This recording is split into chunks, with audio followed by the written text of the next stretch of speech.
పేదల ఆకలి తీర్చాలన్న ఉన్నత ఆశయంతో బీజేపీ రాష్ట్ర నాయకులు యువనేత కంది శ్రీనివాసరెడ్డి ప్రారంభించిన నిత్యాన్నదాన కార్యక్రమం నిర్విరామంగా కొనసాగుతోంది. ఆదిలాబాద్ పట్టణంలోని ప్రజాసేవా భవన్లో ప్రతిరోజు వందలాది మంది తరలివచ్చి తమ ఆకలి తీర్చుకుంటున్నారు. జిల్లాలోని నలుమూలల నుంచి తమ వ్యక్తిగత పనుల కోసం ఆదిలాబాద్కు వచ్చిన వారు, ఉద్యోగాలకు సిద్ధమవుతున్న అభ్యర్థులు, డ్రైవర్లు, కూలీలు వచ్చి క్యాంపు కార్యాలయంలో భోజనం చేస్తున్నారు. తమ కడుపు నింపుతున్న కంది శ్రీనివాసరెడ్డిని దేవుడని కొనియాడుతున్నారు.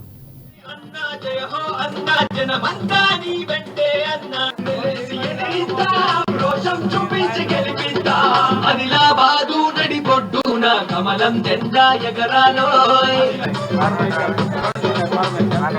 నాయకుండు రాజాది గౌరవం నిలుపుతాడు.